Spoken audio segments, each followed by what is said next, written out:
Hello, everyone. Today I am a second year doc student getting my PhD in counseling psychology from Seton Hall University and a current clinical extern at GC's Wellness Center. And today I'm going to be doing a little bit of a workshop on managing procrastination in graduate school. So I want us to kind of start thinking about how many of you maybe found yourself starting a research paper only to kind of end up watching cat videos on YouTube or scrolling through TikTok.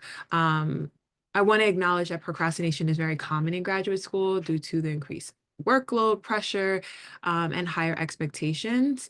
But it's important to address procrastination because it can impact your academic performance, mental health, overall well-being, especially in high stressful environments. So today, I'm going to be going over what that looks like, a little bit tips and tricks that you can do to avoid procrastination and to increase your time management. So let's go ahead and get started. So just some key points that I want to bring up is procrastination is common again, but the consequences can affect your academic performance, stress levels, and overall well-being.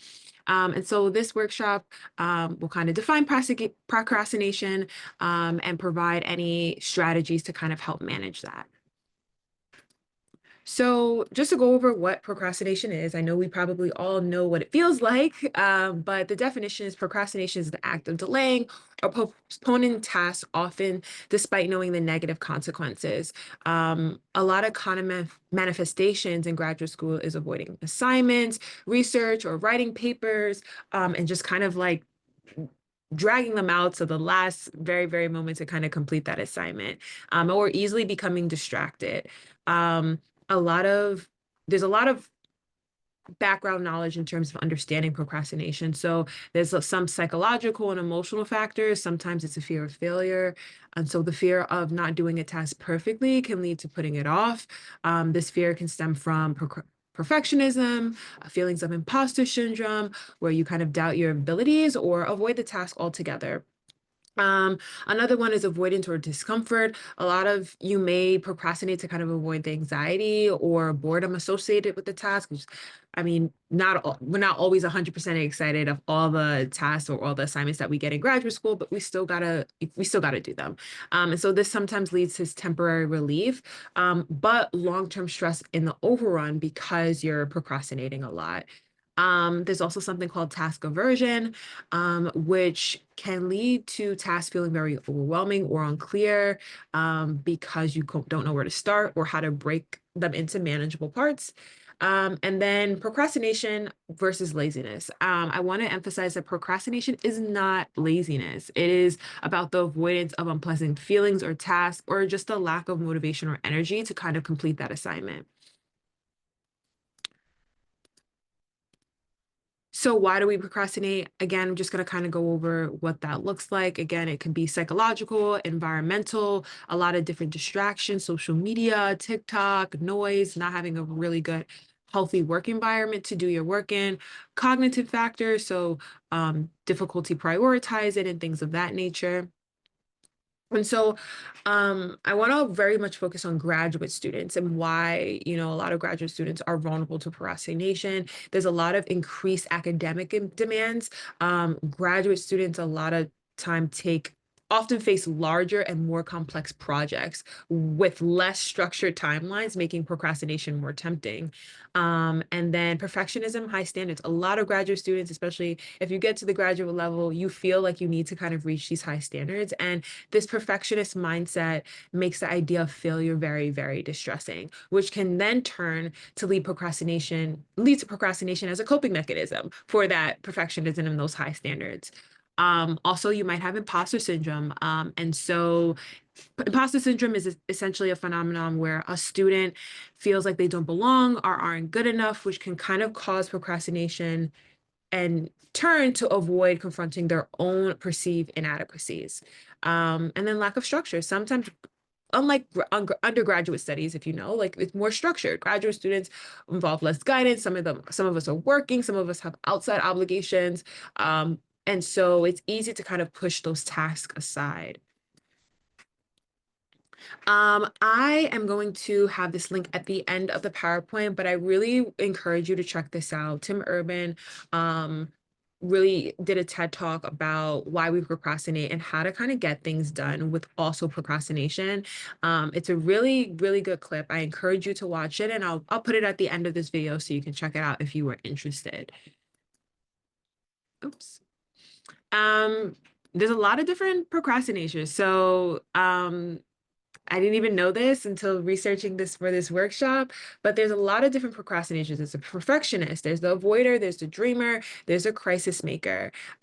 You may fall in any of these, you may not fall in any of them, but this is a good way to think about it. The perfectionist is the fear of failure, the avoider is the reluctance to face that discomfort. There's the dreamer, which lacks clear goals, but has these unrealistic expectations from themselves. So you think that you're going to complete all these papers in a week. That's not realistic. And then there's this crisis maker. So thriving under those pressure, leaving the task for last minute because they perform well underneath urgency. Again, so the impact of procrastination, which we all probably felt in the long run, is that increased stress and anxiety, the lower quality of work, missed deadlines, impact of overall well-being, and decreased self-esteem and feelings of guilt is like, feeling that burnt out feeling. I know that we all felt that before. And so that's the impact of procrastination. And a lot of the time it impacts our mental health, it impacts our overall well-being and our overall academic success. That's the main thing. All those things tied into one affects our academic success.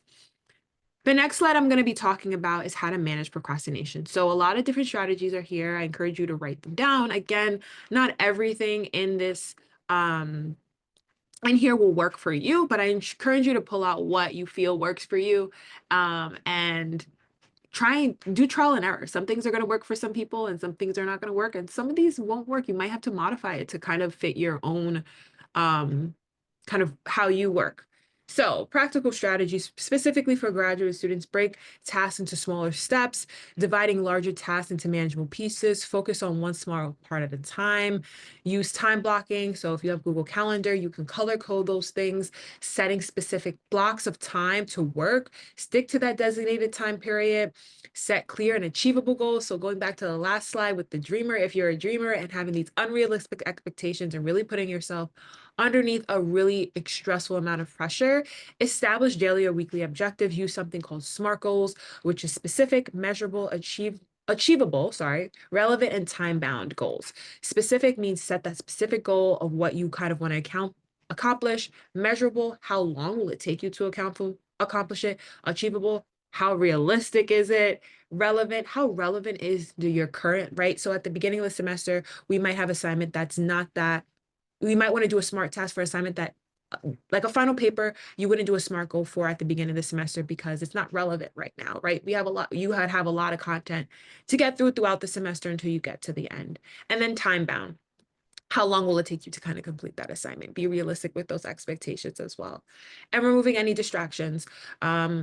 Some might be putting your phone on do not disturb, putting your phone in another room, limit any distractions, noise, create a distraction-free study environment or work environment. That is probably going to be like the best thing that you can do. Techniques, again, overcome procrastination, is to work for 25 minutes, then take a 5-minute break. The 5-minute rule. You can also commit to working for just 5 minutes on a task, overcome that initial resistance, see if you could push past those 5 minutes, and then also be kind to yourself. I think the most important part of being a graduate student is recognizing that self-compassion, really trying to, even if you go a week and you don't procrastinate and Monday you procrastinate on an assignment, make sure that you get back to it and find that self-compassion to also get back to yourself and understand that like you're a human and things are going to happen. Be kind to yourself and recognize that everyone procrastinates at times. The last slide, I really want you to just sit, think, and reflect on everything that I kind of went over today and how you plan on tracking your progress in managing procrastination over the next few weeks, what small steps you can take daily to reduce procrastination in your daily life, and really try and think about how you can kind of implement this workshop into your daily life as a graduate student. That is all that I have for you. I hope this workshop was helpful, and I hope you have a wonderful rest of your day.